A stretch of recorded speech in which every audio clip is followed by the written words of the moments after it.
కాసేపట్లో అగ్రవర్ణ పేదలకు 10% రిజర్వేషన్లు కల్పించే బిల్లుపై లోక్సభలో చర్చ జరగనుంది. దీనికి సంబంధించి 124వ రాజ్యాంగ సవరణ బిల్లును కేంద్రం లోక్సభలో ప్రవేశపెట్టింది. కేంద్ర మంత్రి తావర్చంద్ గెహ్లాట్ కోటా బిల్లును సభలో ప్రవేశపెట్టారు. రాజ్యాంగ సవరణ బిల్లు ఆమోదం పొందాలంటే ఉభయ సభల్లో 2/3 వంతు మెజార్టీ అవసరం.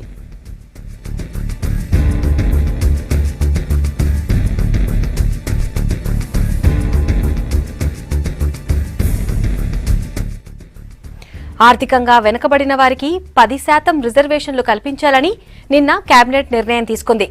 విద్యా, ఉద్యోగ రంగాల్లో 10% రిజర్వేషన్లు అమలు చేస్తారు. 10% కోటాతో బ్రాహ్మణులు, రాజ్పూత్లు, జాట్లు, మరాఠాలు, వైశ్య, కమ్మ, కాపు, రెడ్డి, క్షత్రియ వంటూ పలు సామాజిక వర్గాల్లోని పేదలకు రిజర్వేషన్లు దక్కుతాయి.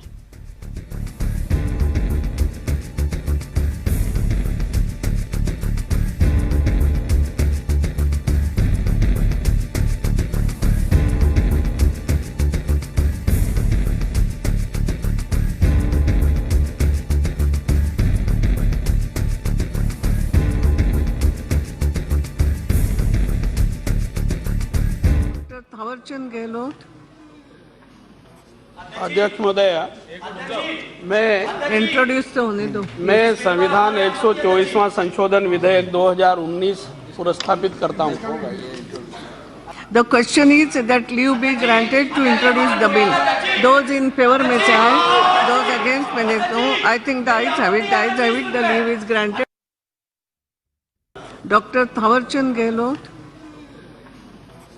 अध्यक्ष महोदय, मैं इंट्रोड्यूस तो होने दो। मैं संविधान 124वां संशोधन विधेयक 2019 पुरस्कृत करता हूं। The question is that leave be granted to introduce the bill. Those in favor may say aye, those against may say no. I think the ayes have it. The ayes have it. The leave is granted.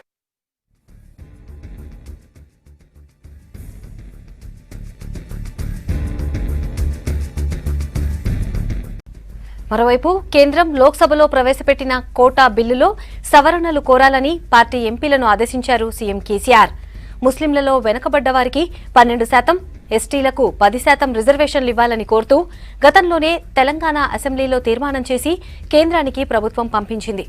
రాష్ట్ర ప్రభుత్వం పంపిన తీర్మానాలను కేంద్రం ఆమోదించాల్సి ఉంది. ఇప్పుడు కేంద్రం రిజర్వేషన్ల పెంపును చేపట్టినందున రాష్ట్ర తీర్మానాల్ని కూడా ఈ బిల్లులో చేర్చేలా పట్టుపట్టాలని ఎంపీలకు సూచించారు కేసీఆర్.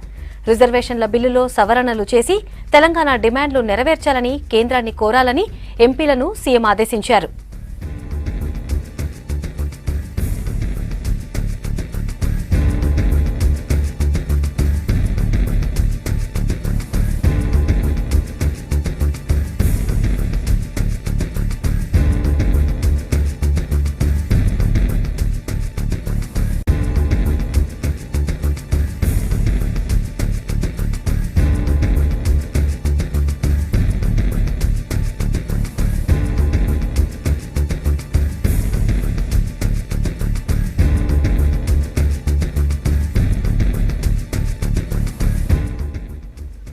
రాజ్యాంగ సవరణ బిల్లు కాబట్టి పాస్ కావాలి అంటే 2/3 మెజార్టీ అవసరం.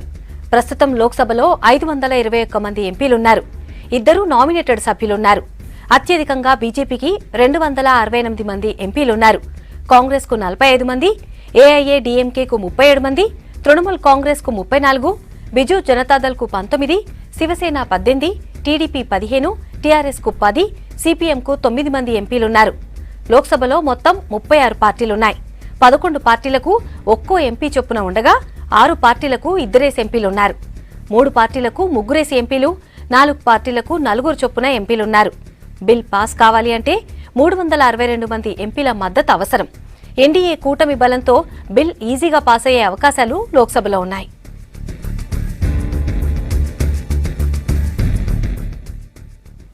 అయితే మోడీ ప్రభుత్వానికి బలం లేని రాజ్యసభలో ఎదురీత తప్పకపోవచ్చు.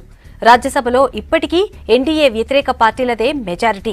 పెద్దల సభలో బీజేపీకి 73, కాంగ్రెస్ కు 50, ఏఐఏడీఎంకేకు 13, తృణమూల్ కాంగ్రెస్ కు 13, బిజు జనతాదళ్ కు 9, సమాజ్వాదీ పార్టీకి 13, టీడీపీకి 6, టీఆర్ఎస్ కు 6, జేడీయూకు 6 మంది ఎంపీలున్నారు. మొత్తంగా రాజ్యసభలో 244 మంది సభ్యులున్నారు. 2/3 మెజార్టీ అంటే 164 మంది సభ్యుల మద్దతు కావాలి. పెద్దల సభలో ఈబీసీ కోటా బిల్లుకు అడ్డంకులు ఎదుర్కోవటం స్పష్టమే. ప్రభుత్వం ఎన్నికలకు ముందు హడావుడిగా నిర్ణయం తీసుకుందని ఆరోపిస్తున్న ప్రతిపక్షాలు ఎదురుదాడి చేయొచ్చు. బిల్లుని సెలెక్ట్ కమిటీకి పంపాలని పట్టుపట్టే అవకాశాలు ఉన్నాయి.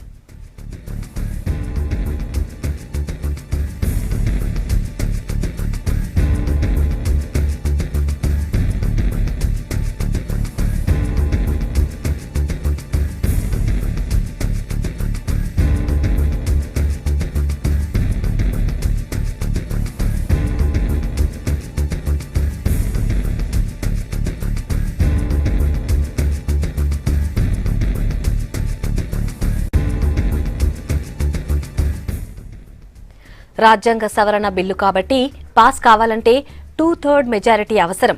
ప్రస్తుతం లోక్సభలో 521 మంది ఎంపీలున్నారు. 2 నామినేటెడ్ సభ్యులున్నారు. అత్యధికంగా బీజేపీకి 268 మంది ఎంపీలున్నారు. కాంగ్రెస్కు 45 మంది, ఏఐఏడీఎంకేకు 37 మంది, తృణమూల్ కాంగ్రెస్కు 34, బిజు జనతాదళ్కు 19, శివసేన 18, టీడీపీకి 15, టీఆర్ఎస్కు 10, సిపిఎంకు 9 మంది ఎంపీలున్నారు. లోక్సభలో మొత్తం 36 పార్టీలున్నాయి. 11 పార్టీలకు ఒక్కో ఎంపీ చొప్పున ఉండగా 6 పార్టీలకు 2 ఎంపీలున్నారు. 3 పార్టీలకు 3 ఎంపీలు, 4 పార్టీలకు 4 చొప్పున ఎంపీలున్నారు. బిల్ పాస్ కావాలి అంటే 362 మంది ఎంపీల మద్దతు అవసరం. ఎన్డీఏ కూటమి బలంతో బిల్ ఈజీగా పాస్ అయ్యే అవకాశాలు లోక్సభలో ఉన్నాయి.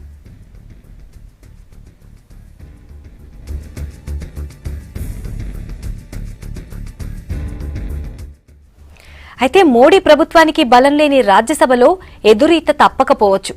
రాజ్యసభలో ఇప్పటికీ ఎన్డీఏ వ్యతిరేక పార్టీలదే మెజార్టీ. పెద్దల సభలో బీజేపీకి 73, కాంగ్రెస్కు 50, ఏఐఏడీఎంకేకు 13, తృణమూల్ కాంగ్రెస్కు 13, బిజు జనతాదళ్కు 9, సమాజ్వాదీ పార్టీకి 13, టీడీపీకి 6, టీఆర్ఎస్కు 6, జేడీయూకు 6 మంది ఎంపీలున్నారు. మొత్తంగా రాజ్యసభలో 244 మంది సభ్యులున్నారు. 2/3 మెజార్టీ అంటే 164 మంది సభ్యుల మద్దతు కావాలి. పెద్దల సభలో ఈబీసీ కోటా బిల్లుకు అడ్డంకులు ఎదుర్కోవటం స్పష్టమే. ప్రభుత్వం ఎన్నికలకు ముందు హడావుడిగా నిర్ణయం తీసుకుందని ఆరోపిస్తున్న ప్రతిపక్షాలు ఎదురుదాడి చేయొచ్చు. బిల్లుని సెలెక్ట్ కమిటీకి పంపించాలని పట్టుబట్టే అవకాశాలు ఉన్నాయి.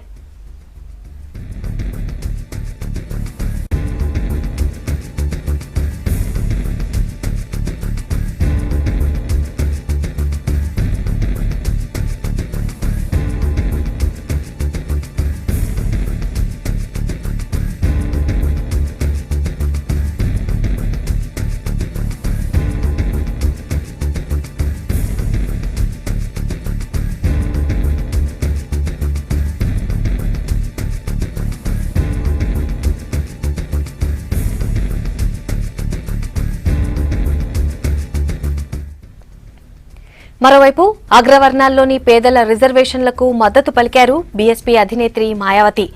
కేంద్రం 10% రిజర్వేషన్లని సమర్థించారు. అయితే కేంద్రం హడావుడిగా నిర్ణయం తీసుకోవటం మాత్రం ఎన్నికల స్టంటే అన్నారు.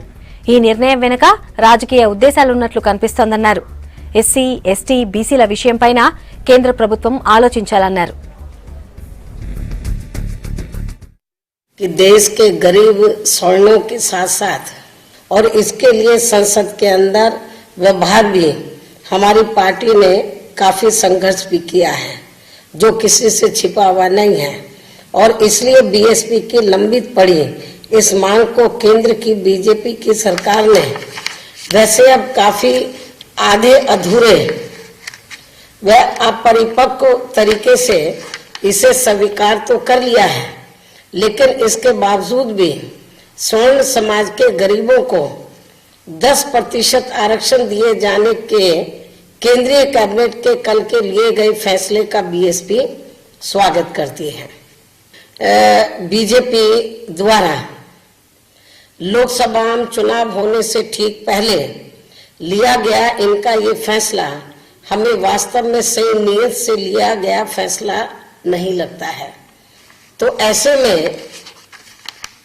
गरीब सवर्णों को 10% आरक्षण दिए जाने के संबंध में इनकी ये घोषणा लोगों को एक चुनावी छलावा ही ज्यादा लग रहा है कि देश में एससी व एसटी एवं ओबीसी वर्गों को मिलने वाले आरक्षण की लगभग 50% की सीमा की सही नियत के साथ समीक्षा किए जाने की आवश्यकता है।